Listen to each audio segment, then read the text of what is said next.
Welcome to Learn and Success, where every story teaches a lesson and every lesson helps us grow. In today's video, we bring you a deeply emotional and inspiring story titled The Empty Chair. It's a story about love, loss, and the invisible threads that connect us to those who've shaped our lives, even after they're gone. Through one daughter's journey of grief and rediscovery, we're reminded of what truly matters: the time we spend, the words we say, and the memories we create. Stay with us until the end, because this story may just change the way you see life and the people around you. Let's begin. Title: The Empty Chair. The house was quiet now. The kind of quiet that lingers like a shadow, not just in the rooms but inside the soul. Evelyn stood in the doorway of the old living room, her eyes fixed on the empty chair by the fireplace. It was her father's chair, dark brown leather, aged and cracked from decades of use. As a child, she would crawl into his lap and listen to his deep voice as he read stories. That chair had always meant comfort, safety, warmth. Now, it just meant absence. It had been 2 weeks since her father Thomas passed away. Everyone said it was peaceful, a soft sigh in his sleep, and then he was gone. But nothing felt peaceful to Evelyn. She had lost not just her father, but her anchor. Evelyn was 32 now, living in the city, working as a graphic designer. She had come home for the funeral and decided to stay a few extra days to help her mother sort through things. But she hadn't touched her father's belongings yet. She couldn't. Not yet. She remembered their last phone call. "Are you eating enough?" he had asked, his voice tired but warm. "Don't skip meals for work. That job isn't your life, sweetheart." She had laughed. "Dad, I'm fine. You worry too much." But deep down, she knew he was right. Evelyn's job had consumed her. Late nights, skipped vacations, canceled family dinners, all for promotions and praise that no longer seemed to matter. Now, standing in the house where she grew up, Evelyn felt a longing so deep it ached.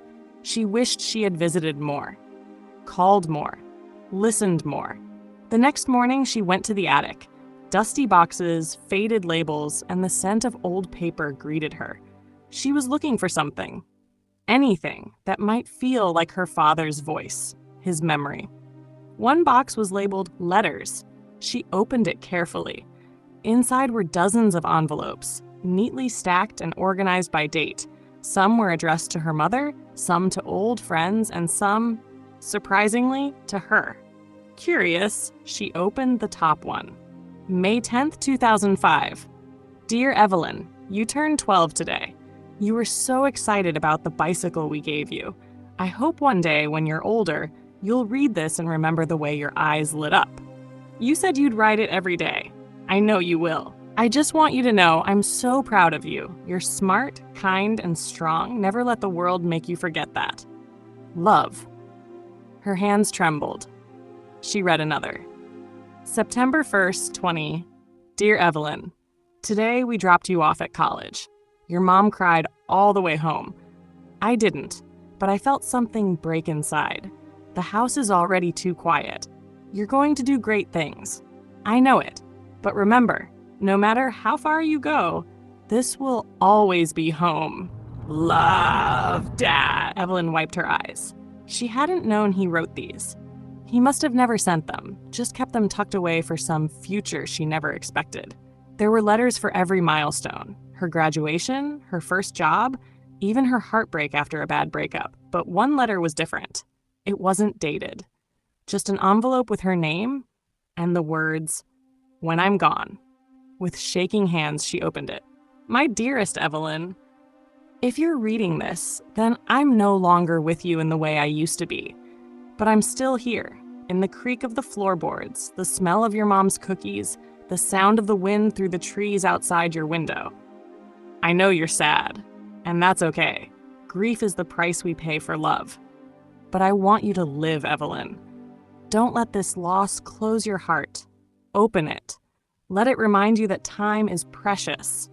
Too many people wait for someday.